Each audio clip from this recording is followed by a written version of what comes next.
Hai, Assalamualaikum. Selamat datang kembali di channelnya Bu Evi. Bagaimana kabarnya hari ini? Masih tetap semangat belajar kan? Ayo kita belajar kembali. Tema 2, menyayangi tumbuhan dan hewan.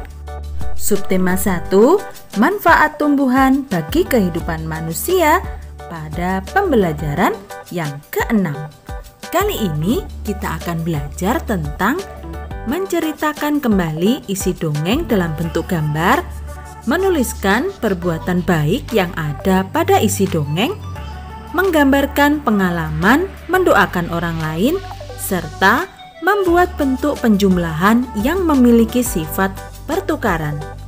Nah, sebelum belajar dimulai, jangan lupa berdoa dulu ya, agar ilmu yang kalian peroleh nanti dapat bermanfaat. Ayo belajar dengan penuh semangat. Apakah kalian suka membaca ataupun mendengarkan cerita dongeng? Seperti halnya Dayu.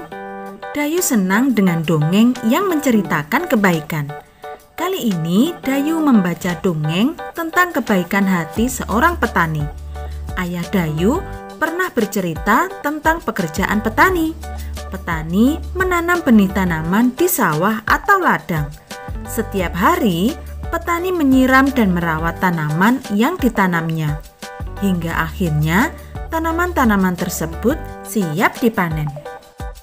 Yuk kita simak bersama dongeng tentang petani yang baik hati. Suatu hari, tinggallah seorang petani yang baik dan murah hati. Pada saat petani itu pergi ke sawahnya, ia menemukan seekor burung pipit yang kakinya patah. Sang petani merasa kasihan. Ia pun membawa burung itu ke rumahnya yang sederhana. Sang petani langsung mengobati kaki burung tersebut. Setelah beberapa hari ia rawat, burung pipit itu ia lepaskan kembali ke alam bebas. Beberapa hari kemudian, pada saat petani itu sedang mengairi sawah dan mencabuti rumput liar, ia didatangi oleh burung pipit kecil yang telah ia tolong. Burung itu membawa 3 buah biji semangka pada paruhnya. Ia memberikannya pada petani itu. Setelah itu, burung itu pun pergi. Petani itu sangat berterima kasih kepada burung. Besoknya, sang petani menanam biji-biji semangka itu di dekat rumahnya. Setelah ia mengurus bibit pohon semangka itu pun tumbuh.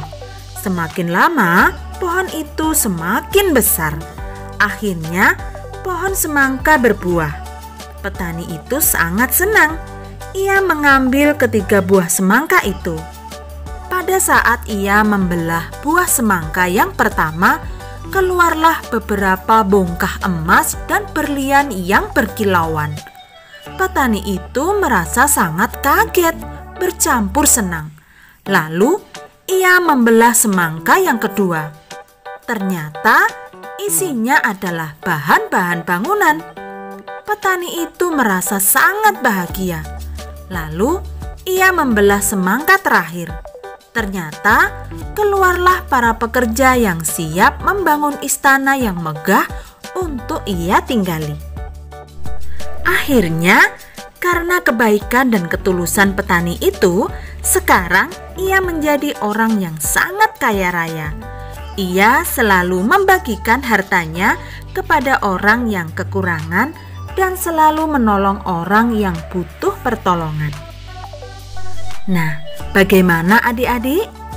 Dongeng tentang petani yang baik hati? Menarik bukan? Dari dongeng petani yang baik hati, dapat kalian ketahui bahwa dongeng tersebut terdiri atas 5 paragraf. Nah, sekarang cobalah membuat gambar yang menceritakan dongeng petani yang baik hati. Gambar yang kalian buat ada 5 gambar ya, sesuai dengan isi cerita setiap paragraf. Dan dari dongeng tersebut, kira-kira apa ya pesan yang dapat disampaikan? Kalau menurut Bu Evi nih ya, pesan dalam dongeng petani yang baik hati adalah setiap perbuatan baik akan mendapatkan balasan yang baik pula. Dari dongeng tersebut, kita juga dapat tahu perbuatan apa saja yang telah dilakukan petani yang baik hati.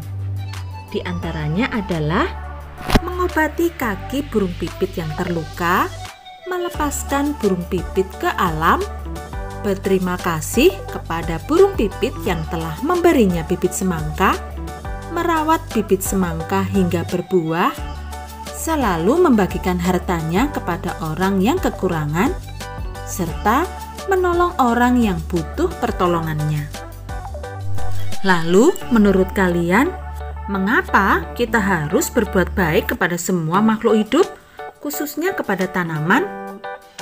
Kita harus berbuat baik kepada semua makhluk hidup, khususnya kepada tanaman, karena tanaman adalah salah satu makhluk hidup.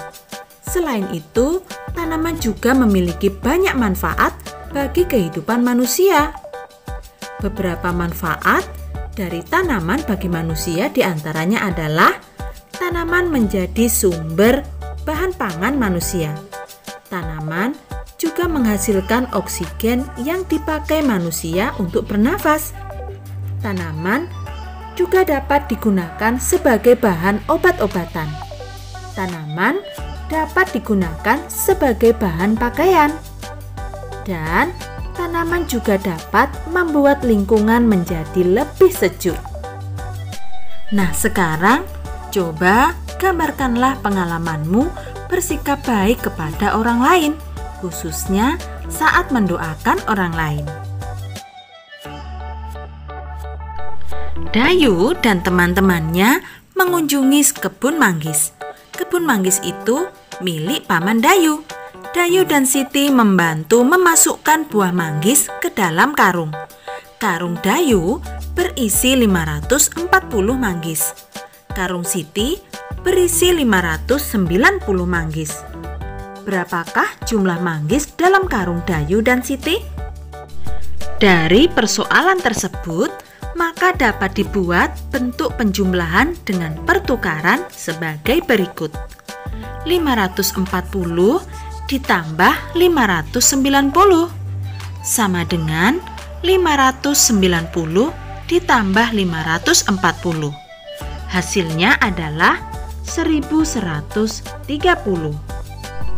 Yuk, sekarang kita bantu Dayu mengerjakan latihan soal berikut ini. Kerjakan di buku tugasmu ya. Nomor 1. Keranjang Lani berisi 730 buah rambutan. Keranjang Edo berisi 400 buah rambutan. Berapakah jumlah rambutan di keranjang Lani dan Edo? Coba buatlah bentuk penjumlahan dengan pertukaran seperti berikut.